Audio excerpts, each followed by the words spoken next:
Iyon po sana yung iniisip natin na ibang paraan, hindi lamang po yung excise tax. Alam ko pong makakatulong ng konti. Ngunit sa aking palagay, isang palliative lamang po ito eh. Makakatulong po, bakit hindi? Ngunit, meron din siyang isang problema ang i-create. Kasi pag inalis natin ang excise tax, yun pong tinatapatan naman na tulong nito para sa ating mga kababayan, nawawala din. So parang na-offset lang. So ang O, kasi ang excise tax malaki ang ano niyan tulong niyan sa gobyerno. Paano yung mga pinapasahod ng gobyerno, ng mga empleyado, 'di ba? Yung mga pinoprovide ng mga gobyerno na mga libreng gamot. O ipagsabihin na natin na yung mga libreng gamot galing sa mga supplier sa mga LGU. O, 'di ba? Paano yung mga ipinapasahod sa mga maliliit na mga empleyado ng gobyerno? Nakatulong nga para maibsan yung oil crisis. Pero yung sinasabi ni Marcoleta na offset, malaking tulong din yan sa gobyerno, sa kita ng gobyerno, na ang binoprovide naman ng gobyerno para makatulong sa mga pagpapasahod sa mga maliliit na empleyado. Diba? Yun ang mahirap dyan. Kaya sinasabi niyang offset, may makikreate nga na mga problema. Hindi lang simpleng problema ang makikreate niya pagdating sa offset niya. Malaking problema rin yan. Kaya eto at gumagawa talaga ng paraan ang mga Senado. iniisip ko po, Mr. President, sana po kung makatawag tayo ng, makonvene po ninyo ang JCEC, may patawag po natin ang mga kababayan nating mga supplier ng langis para mapag-usapan po yung mas malaki at malawak pong pamamaraan kung paano po natin magagawa ng paraan ang problema ito.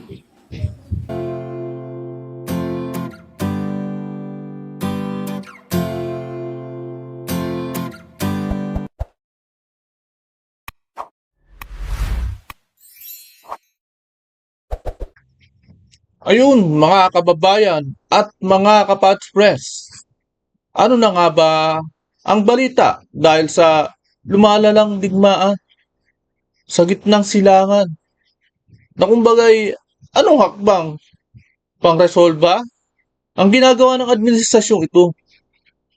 Kaya sa akin nakalap po na balita na inanunsyo ng LTFRB ang mga pagbabago sa pasahe sa mga pampublikong sasakyan. Kaya na nga bang masaklap mapipilitan talagang magtaas ng pamasahe na pampublikong sasakyan dahil sa pagtaas ng presyo ng gasolina dahil sa tensyon sa gitnang silangan. Kaya nga sa isang payag na inilabas sa Facebook page ng LTFRB noong Martes, Marso 17, sinabi ni Chairperson Attorney Vigor D. Mendoza II ng pagkakuha para sa mga pagtaas ng pasahe ay lubos na pinag-aralan daw at sinuportahan ng datos at pagsusuri kabilang ng mula sa Department of Economy, Planning and Development. Hanggang ngayon, ang mga pagbabago sa pasahe ay ginawa na sa mga traditional at modernong jeepney, airport taxi, transportation network, vehicle service, mga metro, lungsod na bus, provincial buses at P2P buses. Narito ang mga updated na pasahe sa PUBS na pagkakabisa sa Huwebes, Marso 19.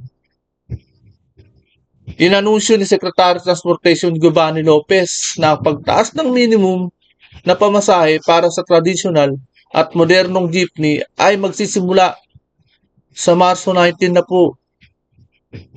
Ang traditional jeepney po ay magkakaroon na ng dagdag na piso sa base fare. Mula 13 pesos para sa unang 4 na kilometer. Ang pamasahe magiging 14 simula Huwebes. Samantala, ang modernong jeepney ay makakatanggap ng dagdag na 2 piso para sa unang 4 na kilometro. Na itinaas ang base fare mula 16 pesos hanggang 18 pesos. Yan po, no? Ayon naman sa sekretaryo, may mga darating ding pagtaas ng pamasahe para sa iba pang publikong uri ng transportasyon. Inaprubahan na po kagabi ang pagtaas ng pamasahe pagdating sa ating mga provincial buses, metro buses, P2P, kasama rin ang mga jeepney na tsaka airport taxi. Sabi daw ni Lopez sa pamamahagi ng fuel subsidy para sa mga driver ng tricycle sa lungsod ng San Juan. Saklap, di ba? Sa nauna na yung pagtaas ng ng mga bilihin. Nakakasumabay na rin sa pagtaas ng krudo. Kasi hindi lang naman po sa pamasahe tinatransport o yung pagta-travel ng mga product, mga pagkain. Yung mga ginagamit nilang makina na paggawa ng mga pagkain. Especially sa mga sardinas, di ba? Gumagamit ng mga makina na may mga makina namang ginagamit na ang krudo. Di ba? Bukod sa pagtaas ng krudo ay sumabay na rin siguro yung pagtaas ng kuryente. Yan, dyan din kumukuha o dyan din nakukuha yung pagtaas ng bilihin sa bukod sa makinarya ay doon din sa kuryente na ginagamit ng mga makina. Kaya sa pagtaas ng pamasahe ng jeepney, ibinahagi ni Lopez bilang halimbawa ang biyahe sa jeepney mula Cubao hanggang Divisoria na humigit kumulang 10 kilometro. Na sa Huwebes ay aabot sa humigit kumulang 25 pesos mula sa 23 pesos. Ang implementasyon ay aabutin ng ilang araw, di ba? Kaya yan po.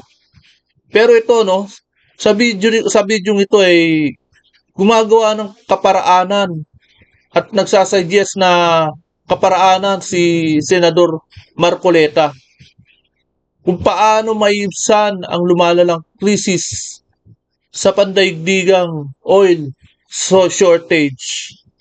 Ayan po bago pa ang lahat ay welcome po muna sa aking channel at heto at muling nagbabalik ang inyong lingkod, Pads Press TV. Kaya panoorin po muna natin ang video buong ito. Questions and the suggestions of Her Honor are very much appreciated. George Leader. Mr. President, next to interpolate is a distinguished colleague from Tarlac, and Pampanga, other than Senator Rodante Marcoleta. Senator Dante Marcoleta is recognized. Salamat po, Mr. President. Mr. President, Madam Sponsor, we're facing a potential crisis in oil supply. Dahil nga po potential na crisis po ito, dapat po, tama po kaya na sabihin natin na kailangan po commensurate po yung solution po na dapat nating itapat sa namumuong krisis na ito. Mr. President, I'm willing to accept questions. May I ask His Honor to repeat the question? Yes, Mr. President, we are facing a potential crisis in oil supply, and this representation would like to ask that if it is also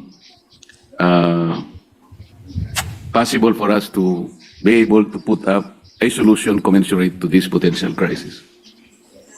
Well, the bill on the floor right now, Mr. President, is an approach that the administration has asked that we act on with urgency, so that our people would feel some kind of relief from the increased prices. So the effect of this bill would be, it was stated earlier during the interpellation of Her Honor Senator Risa, we responded that there would be around an 11 peso decrease in the gasoline prices and around 6 peso increase, 7.72 increase in the diesel prices per liter, Mr. President. So yan yung isa sa mga solutions na pinopropose po ng administration at hinihiling na ipasa natin agad-agad, Mr. President. This is one of the solutions, Mr. President. There is no issue, there is no debate in that.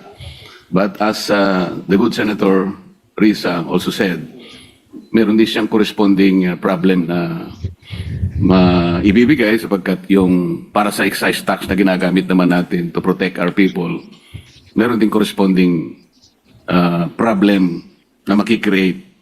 Kaya po ko tinatanong ito kung meron pa tayong mas karapat-dapat na solusyon na maiisip. I'm thinking about supplying or I'm thinking about a measure that will supply our country under the circumstances of enough oil supply. Halimbawa po, Madam President, Mr. President, naisip niyo po bang tawagin natin yung ating JCEC, ito yung Joint Congressional Energy Commission, para po sa ganon mapag-usapan kung paano tayo makakakuha po ng langis sa iba't ibang kaparaanan. For example, Mr. President, I'm thinking about a tank-to-tank transaction. Ito po ay direktang pagkuha ng langis. Halimbawa, hindi na po natin gagaygayin yung Strait of Hormuz sapagkat talaga namang sinara na ng Iran yon. Dalawa pong posibilidad ang pwedeng mangyari, Mr. President. Siguro po, dumirekta tayo dyan sa refinery po ng Petronas. Yung Malaysia, kaibigan po natin yan. At yung isa po, kagaya po ng alam naman natin, Talagang ang Russia po nakakakuha direct. Talagang sa galit ng Iran, o kaya masasabi nating masamang loob ng mga Iran na namatayan sila ng kanilang leader. Pati ang Strait of Hormuz na alam naman nilang buong mundo ang dumadaan dyan, ay talagang binaliwala na nila. Sa sama ng loob na mamatayan sila ng isang leader, di bali na mag-sacrifice ang buong mundo. Yun ang naisip ng Iran, no? Sa sama ng loob. Ganun talaga. Talagang lahat doon, lahat ng mga barkong kargado ng mga langis, sasakripisyo, talagang isasacrifice nila ang buong mundo. Yung mga nakapaligid nga sa kanila di ba? Na mga taga Middle East din na bansa nakapaligid sa kanila. Pinagtitira nila, di ba? Talagang ang Iran ay frustrated na talaga. Sa Rotterdam, ginagamit po niya yung route dyan sa pagitan ng Korea at saka ng Japan, at siya po ay lalabas do sa Arctic Sea. Makakarating siya sa Rotterdam gamit po yung mga tanker, sariling tanker. Iyon po sana yung iniisip natin na ibang paraan, hindi lamang po yung excise tax. Alam ko pong makakatulong ng konti, ngunit sa aking palagay, isang palliative lamang po ito Makakatulong po, bakit hindi? Ngunit, meron din siyang isang problemang i-create kasi pag inalis natin ang excise tax, yun pong tinatapatan naman na tulong nito para sa ating mga kababayan, nawawala din. So parang na-offset lang. So ang Kasi ang excise tax malaki ang tulong niyan sa gobyerno. Paano yung mga pinapasahod ng gobyerno, ng mga empleyado? 'Di ba? Yung mga pinoprovide ng mga gobyerno na mga libreng gamot. O ipagsabihin na natin na yung mga libreng gamot galing sa mga supplier sa mga LGU. O, 'di ba? Paano yung mga ipinapasahod sa mga maliliit na mga empleyado ng gobyerno? Nakatulong nga para ma-ibsan yung oil crisis. Pero yung sinasabi ni Marcoleta na offset, malaking tulong din yan sa gobyerno, sa kita ng gobyerno, na ang binoprovide naman ng gobyerno para makatulong sa mga pagpapasahod sa mga maliliit na empleyado. Diba? Yun ang mahirap dyan. Kaya sinasabi niyang offset, may makikreate nga na mga problema. Hindi lang simpleng problema ang makikreate niya. Pagdating sa offset niya, malaking problema rin yan. Kaya eto, at gumagawa talaga ng paraan ang mga Senado. iniisip ko po, Mr. President, sana po kung makatawag tayo ng makonvene po ninyo ang JCEC, may patawag po natin ang mga kababayan nating mga supplier ng langis para mapag-usapan po yung mas malaki at malawak pong pamamaraan kung paano po natin magagawa ng paraan ang problema ito. Mr. President, maganda ho yung mga suggestion ninyo. I'm sure nakikinig din ho ang executive sa atin based dun sa hearing namin and mga discussions we've had on the side. Talagang marami silang ine-explore na possibilities po with different countries, different routes. They're doing that, Mr. President. At kung ano naman maitutulong ng Congress, both the Senate and the House, open naman po talaga tayo dyan for the suggestions so that collectively we can find solutions, Mr. President. Yun nga po, Mr. President, kung makonvene po ninyo yung Joint Congressional Energy Commission, napakalaki pong step ito dahil mapapatawag po natin ang mga oil companies, yung kanila pong mga ginagamit na mga kaparaanan, iba't ibang kaparaanan, upang sa ganun ay maayos po natin ang namumuong problemang kinakaharap ng ating bansa. Kahapon po, Mr. President, may kukwento ko po na nandun po ako sa South Korea. Alam po ninyo, sa aking pagtatanong, naapektuhan din sila pero isang araw lang. They were able to adjust doon sa circumstansya po. Kaya ang dali po nilang ayusin ang kanilang problema. Hindi ko po nakuha masyado ang detalye dahil nagmadali po ako para makauwi ako sa araw na ito. Ngunit isang araw lang po ang itinagal. At sila po ay nakagawa kagad ng mga kaparaanan para maitama po nila, may adjust po nila yung pangangailangan nila sang-ayon po sa nagaganap na development sa Middle East. Yun po sana yung aking gustong malaman, Mr. President, Your Honor, kung nakahanda po kayong tawagin natin ng JCEC sa lalong madaling panahon, makapulong po natin silang lahat. Para sa ganun ay makita po natin yung pinaka-ultimong kaparaanan. Maring hindi po masyadong ideal, ngunit makatutulong po, hindi lamang po sa pagsuspende ng kabayaran ng excise tax. Maraming salamat po, Mr. President. Thank you, Mr. President. Noted po yung suggestion ng ating kasamahan and we will coordinate with the House Energy Chairman to look into this possibility. Thank you. Sa ating mamamayang Kaya po, no, eto naman, at napag-usapan din nila Attorney Rowena Guanzon at ni Miss Cathy Binag. May suggest, may ano po sila, may bisita po sila na magaling na mag-analyze ng ekonomiya. Kaya yan po, no, panoorin po natin ang video ito. Pilipino, malaman lang kung paano nila lulusutan o susolusyonan. Ito, kung may solusyon. Nako, Oo. tayo po ay nagdadasal Walang solusyon. Ma'am Cora, itong yung digmaan ng Iran versus Israel at United States, paano po ito nararamdaman dito ng mga Pilipino? Actually, napakaraming OFWs, di ba, unahin natin yung OFWs. We have more than 1 million OFWs sa Middle East alone, no?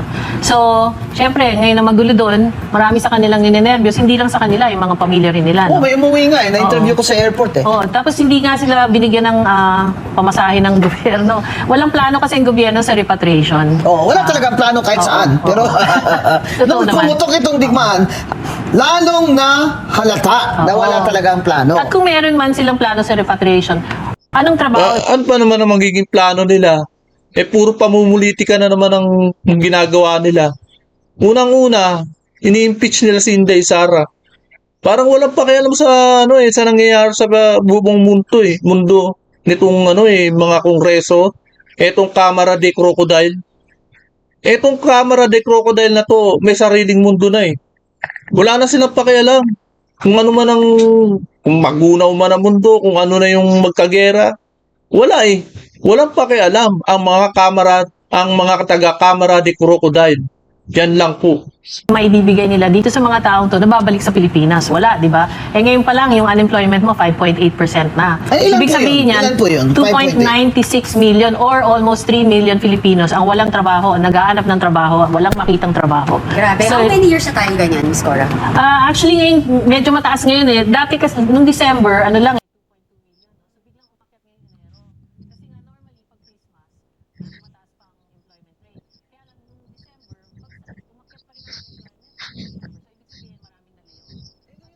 Mataas na ang gasolina. Magkano na ba ang gasolina ngayon? ano na raw, Ang alam ko yung diesel sobrang taas eh. Parang 20% taas. mga 93 na ang diesel, tapos ang gasolina between 78 and 79. No? Oh, sa taas ng gasolina ngayon, Ma'am Cora, ano naman epekto nito sa negosyo at mga trabaho? Actually, lahat ng presyo tataas. Kasi ang gasolina may pinakamalawak Yan na nga. na impluensya sa lahat ng bilihin dito sa Pilipinas. we call it the inflation basket, no? So, yung inflation basket, yun yung kabuuan ng mga ginagastos natin sa pang-araw-araw. So, yung gasolina, yung unang-una yung gasolina, tsaka langis, di ba? Mga 12% ang, ano yan, component siya sa inflation. Tapos yung, hindi, 20 pala, 20%. Sa transport, 12%. Yung jeepney, yung taxi, yung kotse, ganyan.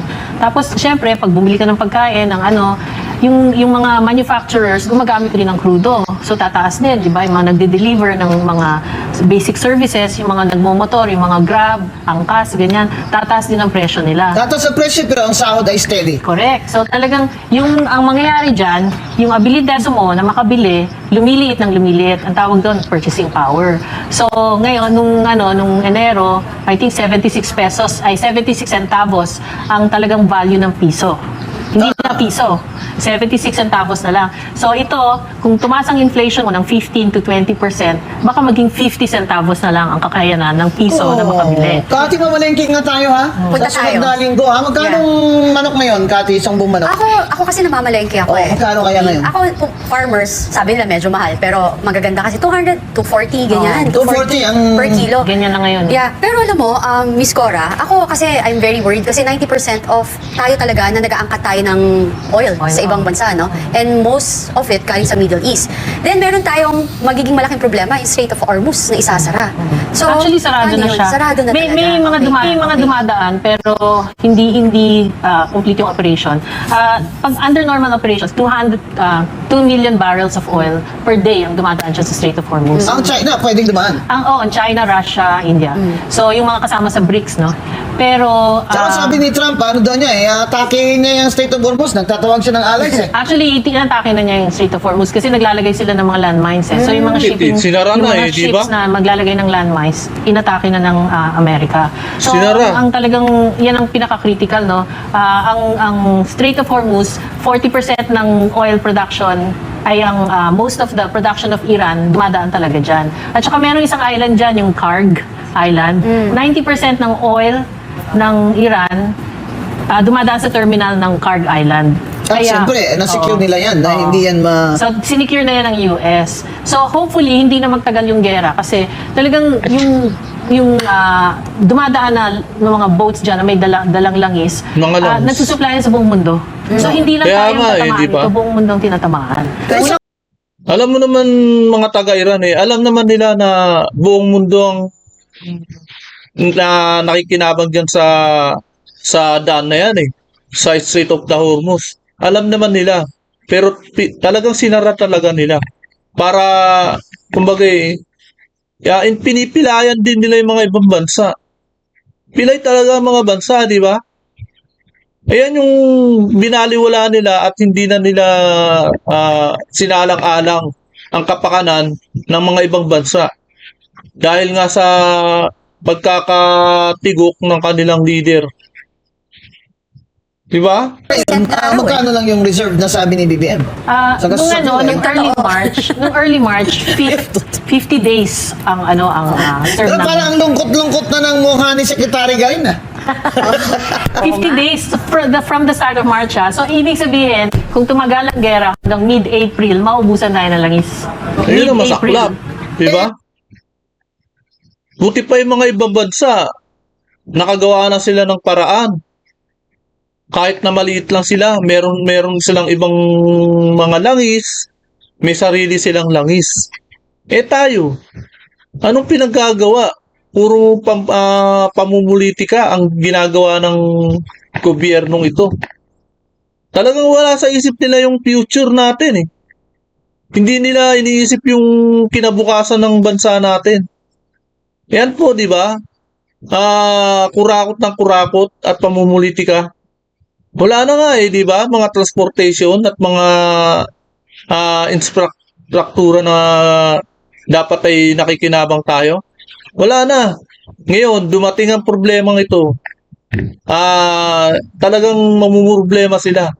Diyan makikita kung gaano katalamak ang katangahan ng gobyernong ito. 'Di ba? Puro pamumulitika, pag-i-impeach kay Inday Sara.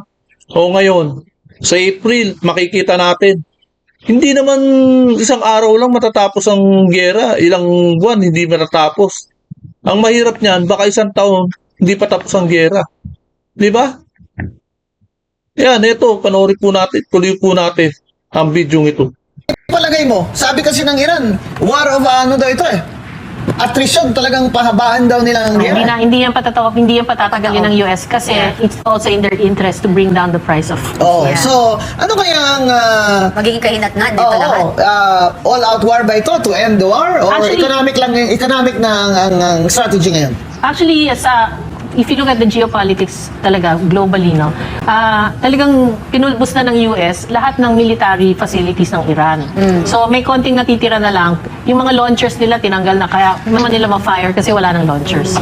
So anyway, yun ang ginagawa ng US. Talagang pinupulbos nila yung military capability ng Iran. And I think they're getting there already. So konti-konti na lang ngayon, arms, yung on the ground na yung Ang pag-away nila. battle. Ang battle.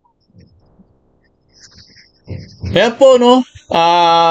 Ating pong napanood at napakinggan ang balitaktakan nila Attorney Guanzon, Ms. Cathy Binag, at yung suggestion o yung bill na pino-forward ni Senador Marcoleta. Ito lang para sa akin, no? Napaka-interesado kasi ng mga gobyerno ng Amerika pagdating sa mga langis. Di ba? Hindi po, kumbaga yung sinisilip ng mga Amerika kung anong klaseng leader na pumapabor sa kanila. Samantalang ang Iran, di ba? Baka hindi pumabor sa kanila. At hindi sila, kumbaga yung langis, napapagkaitan ang Amerika ng langis. Kaya tinitira nila ang Iran. Talagang hindi maka-Amerika ang Iran eh. Kaya talagang sakin sa langis ang Amerika ngayon. Yan yung puntirya nila. Yung makakarami sila ng langis. At makikinabang sila sa Iran. Ngayon, magbabagong leader ng Iran. Siyempre, yung leader ng Iran, malamang at sa malamang, lumuluhod dyan sa Amerika. O di yan yung gusto ng Amerika. Para mapaboran sila pagdating sa langis. Yan ang talagang tunay na na dahilan kung bakit nagkakagera at nakikialam ang Amerika. 'Di ba? Hindi ba tayo pinakikialaman ng Amerika kasi wala tayong langis. At saka tinalikuran tayo ng Amerika kasi walang mapapakinabangan sa atin. Puro mga import ang ginagawa natin eh. 'Di ba? Lahat ng mga pagkain import. Maski nga yung galunggong, import. Kaya wala eh. Umaasa na lang tayo sa ibang bansa at doon tayo bumibili ng mga products at mga kahit anong material, lalo na yung mga bakal. Kahit ano, agriculture, fishery, yan. Umaasa tayo sa ibang bansa. Yan na po ang katotohanan. Kaya yan po, lalong-lalo na wala tayong langis, wala tayong sariling langis. Yan po ang katotohanan. Kaya yan po, hanggang dito na lamang po. At kung hindi ka pa nakakapag-subscribe, please subscribe my channel para lagi kang updated sa bawat upload ko. Maraming salamat po.